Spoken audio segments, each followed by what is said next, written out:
Mesdames et messieurs, bienvenue sur Actu Africa 24, le podcast qui décrypte l'actualité politique africaine sans tabou. Pour commencer, prenez un instant.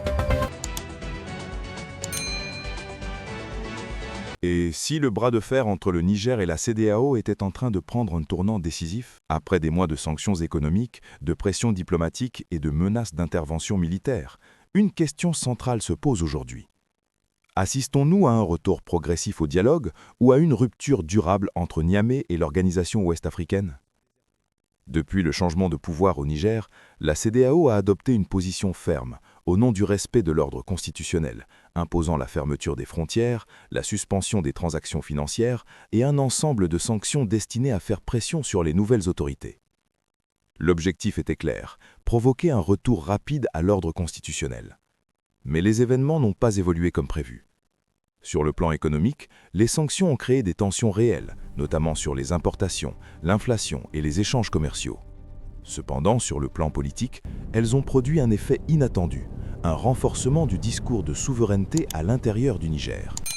Une partie de l'opinion publique a perçu ces mesures comme excessives, voire comme une ingérence extérieure, ce qui a consolidé le pouvoir en place au lieu de l'affaiblir. Dans le même temps, le Niger s'est rapproché du Mali et du Burkina Faso pour former l'Alliance des États du Sahel, l'AES, un bloc politique et sécuritaire qui marque une évolution majeure dans l'équilibre régional. Pour la première fois, plusieurs États contestent collectivement l'autorité et les décisions de la CEDEAO, ce qui transforme un simple différend diplomatique en véritable recomposition géopolitique. Aujourd'hui, certains signaux laissent entrevoir un possible apaisement. Des médiations discrètes sont évoquées, des appels au dialogue émergent au sein même de la CEDEAO et plusieurs États membres semblent privilégier une approche plus pragmatique. Pourquoi ce changement de ton ? Parce qu'une rupture totale aurait un coût élevé pour tous. Instabilité accrue au Sahel, affaiblissement de l'intégration régionale, perte d'influence de la CEDEAO et risque de fragmentation durable de l'Afrique de l'Ouest. L'organisation régionale se trouve donc face à un dilemme stratégique. Maintenir une ligne dure au risque d'accentuer la fracture ou assouplir sa position au risque d'apparaître affaibli. De son côté, l'AES renforce progressivement sa coordination militaire et politique, envoyant le message que les États du Sahel veulent définir eux-mêmes leur trajectoire sécuritaire et diplomatique. Plusieurs scénarios sont désormais possibles. Un retour progressif au dialogue, avec levée partielle des sanctions et négociation d'un calendrier politique, une rupture durable, avec un éloignement institutionnel du Niger et une consolidation de l'AES comme bloc alternatif.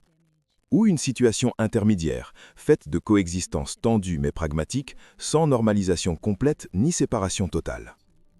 À ce stade, ce dernier scénario semble le plus probable, car aucun acteur n'a intérêt à une escalade incontrôlée. Au-delà du cas nigérien, c'est l'avenir même de l'intégration régionale en Afrique de l'Ouest qui est en jeu. La CEDEAO peut-elle conserver son rôle central si plusieurs États contestent son autorité ? L'Afrique de l'Ouest est-elle en train d'entrer dans une nouvelle ère marquée par des blocs régionaux concurrents et une redéfinition des alliances ? Ce qui se joue entre Niamey et la CEDEAO dépasse largement une simple crise diplomatique. Il s'agit d'un moment charnière, susceptible de redessiner les rapports de force politiques, économiques et sécuritaires dans toute la région. Retour au dialogue ou rupture durable ? La réponse dépendra des calculs politiques, des réalités économiques et de la capacité des dirigeants à privilégier la stabilité sur la confrontation. Chose est certaine, le bras de fer n'est pas encore terminé et ses conséquences pourraient marquer durablement l'histoire politique de l'Afrique de l'Ouest. Si vous voulez comprendre les grandes transformations géopolitiques qui traversent le continent, abonnez-vous dès maintenant à Actu Africa 24, activez la cloche et partagez votre analyse en commentaire. Car ici, nous décrivons l'actualité africaine avec contexte, recul et regard africain.